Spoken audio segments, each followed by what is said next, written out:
Now a look at the RCMP's bullying awareness campaign.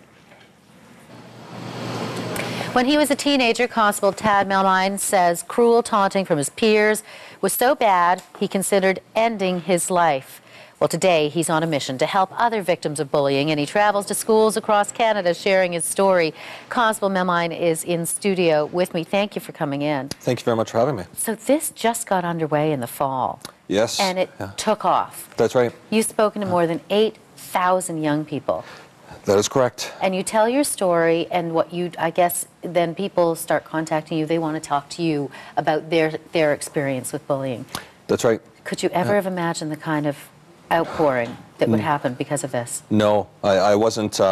That's not what I was anticipating would happen. I thought I would just have the ability to just go and connect with the youth directly, kind of, break down the barriers of the social media, but actually go in person and talk to them and just get to know them and reassure them that if there is something challenging in their life taking place that maybe they haven't had someone to speak with up until then, that they do now, that I'll be that neutral person that will help them. And if it means, setting them up with resources or what have you, then that's exactly what I'll do.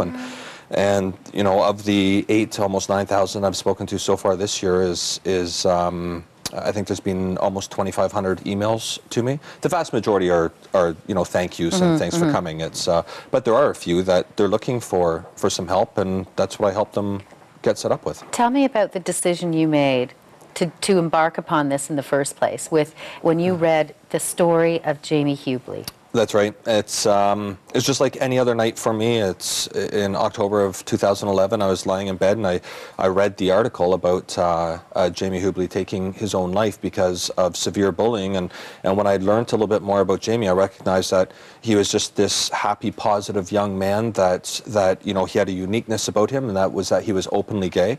And there were all these challenges. All these youth were picking on him and calling him names and beating him up, and no one wanted to be around him or go around him, even though he countered all of this negativity with just being himself, being positive and not giving in.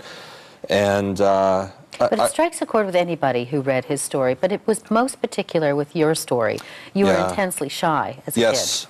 And were bullied as a result. I was, and that's exactly why I was bullied, is because I was that very introverted individual. I didn't know how to make friends or speak to a stranger or anything on those lines, and I knew that I always had this dream since 5 years old. I wanted to be a Mountie so bad, and so when I was reading about Jamie and I put it all together, I thought, you know what, I wanted to be a police officer because I wanted to help people, and I thought, I didn't want to be the person reading headlines anymore. And I reflected on my own life growing up, thinking I didn't have someone to talk to. I didn't have role models. And no, granted, back in the day, we didn't have, gay characters on TV, or we didn't have GSA groups in school. We didn't even have the internet. So it's well, it was a lot tougher, because the acceptance wasn't there. Not that it's there to the degree that we need it today, but it's a lot better. That's right. Yeah, and my sexuality played no part in my growing up in school as far as the youth were concerned. It was something I was battling inside or trying to understand inside, but as far as youth were concerned, they were simply picking on me because I was the target, because I was the quiet, shy one,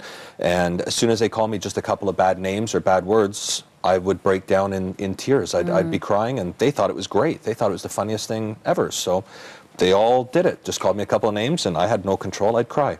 Do you think part of the reason people reach out to you, well, obviously because of your story, but you've got your uniform, you're a police officer, you're mounted police, yes.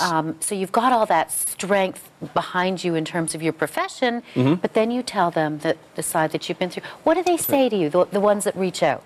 Well, the fact that I'm able to peel away the layers, so by the end of my presentation with them, they recognize that I am just like them. I know what it's like to be them. So by that point, the messages I'm getting are the vast majority, as I said, Bev, are very kind and thanking me for coming and so forth. But I am getting messages of people just wanting to share their story with me, or they are looking to maybe they can't go to their counselor directly because they're shy, so they want that link, and Speaking of links, you've got a website.